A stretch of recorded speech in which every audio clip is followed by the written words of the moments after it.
Hello दोस्तों, तो आज हम बात करेंगे बैलेंस की थोड़ी सी एडवांस एक्सरसाइज की। जैसे फर्स्ट वीडियो में हमने बिल्कुल बेसिक डाला था, अब इसमें हम थोड़ा सा डायनामिक मूवमेंट्स की बात करेंगे, जिसमें आपको सेम चीज क्या करनी है। जैसे आप एक पांव पे खड़े होगे, एक पांव पे बैलेंस करते हुए आपको धीरे धीरे एक बार लेफ्ट, एक बार राइट, एक बार लेफ्ट। तो आप देख रहे हो जैसे मैं चेंज कर रहा हूँ, मेरी थोड़ी सी मूवमेंट हो रही है बॉडी की। तो ये आपको ऐसे 10-10 रेपिटेशंस करने हैं और दोनों पांव पे बारी बारी आपको लेफ्ट राइट देखते हुए 10-10 के 3 सेट्स करने हैं। इसमें आपको क्या ध्यान रखना है, वही सेम कोर एंगेज रखना है, फुट को एकदम फर्म रखना है स्टेबल सरफेस पे और बॉडी को पूरा अलाइन रखते हुए फिर आप इसकी मूवमेंट करेंगे धीरे धीरे।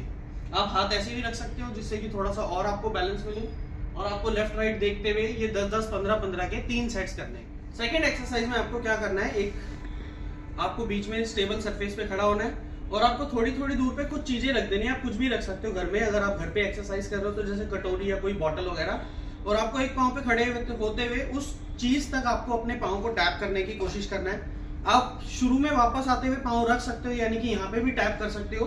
और धीरे धीरे आपको ऐसे दोनों पांव से 10-10, जैसे जैसे आपका बैलेंस बेटर होता रहे, फिर आप बिना टच करे आप तीनों पॉइंट पे टैप कर सकते हो।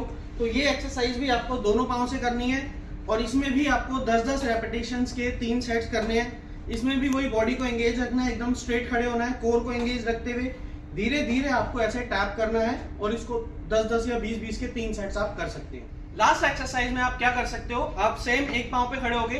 अब जैसे आपको इसमें क्या करना है, जिस पांव पे आप खड़े हो उसके ऑपोजिट आर्म को रेस करना है। इस पोजीशन में भी आपको 10 सेकेंड होल्ड करना है, फिर आप वापस आएंगे। सेम चीज आपको इस डायरेक्शन में लेके जानी है, ये भी आपको 10 सेकेंड होल्ड करना है और इसको भी आप धीरे धीरे बढ़ा सकते हो 10 से 20, 30। कोर को एंगेज रखना है, बॉडी को स्टेबल रखना है और कोशिश करनी है हर बैलेंस की एक्सरसाइज में सामने देखें, जिससे कि आपका कोऑर्डिनेशन बने और बॉडी स्टेबल रहे। नेक को बिल्कुल स्ट्रेट रखेंगे कोर एंगेज करते हुए और दोनों तरफ ये 10-10 रेपिटेशंस के या 15-15 रेपिटेशंस के 2 से 3 सेट्स आप कर सकते हैं।